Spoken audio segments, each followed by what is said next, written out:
Additionally, NATO has been seen as an anti-Russia military alliance. To a great extent, it is precisely that.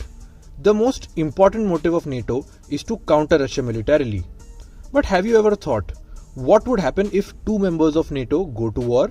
When both the countries fighting are NATO members, how will NATO, the alliance, react? In such a scenario, does NATO apply the same Article 5 principle of quote-unquote, an attack on one is an attack on all? The only way the world will get these answers is when Turkey and Greece go to war. Recent rhetoric in the Mediterranean really makes it very clear. A war between Turkey and Greece is not a question of if, rather of when. In September, Turkish President Recep Tayyip Erdogan said that Greece is quote-unquote occupying islands in the Aegean Sea and that we will do what's necessary when the time comes.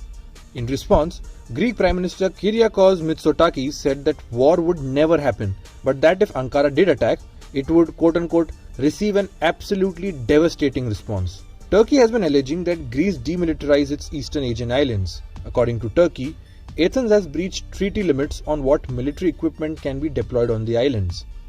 Greece says the weapons are meant for purely defensive purposes.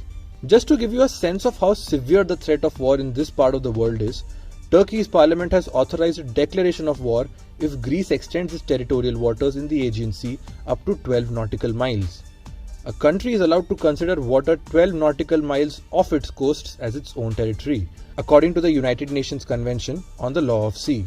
Greece exercises only half its rights, as its territorial waters in the region extend to just 6 nautical miles. If Athens decides it wants to implement the UNCLOS in its entirety, it would find itself at war with Turkey almost immediately.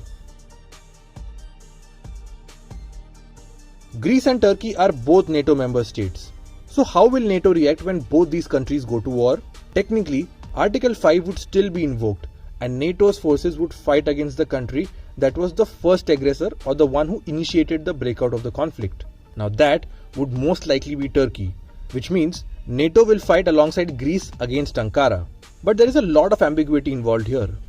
What if Turkey starts the conflict but is able to make it look like Greece was the aggressor? Or what if Greece is forced to respond with military actions to certain Turkish moves? Who would NATO support then? Nobody really knows. The United States and European Union both support Greece on the question of the Aegean Islands. So, NATO would probably go to war with Turkey. Mind you, there is no clear wording within the NATO charter as to what course the military alliance would take if two of its own members go to war. However, a war is brewing within NATO, and the alliance might just have to go against one of its own soon. Do you think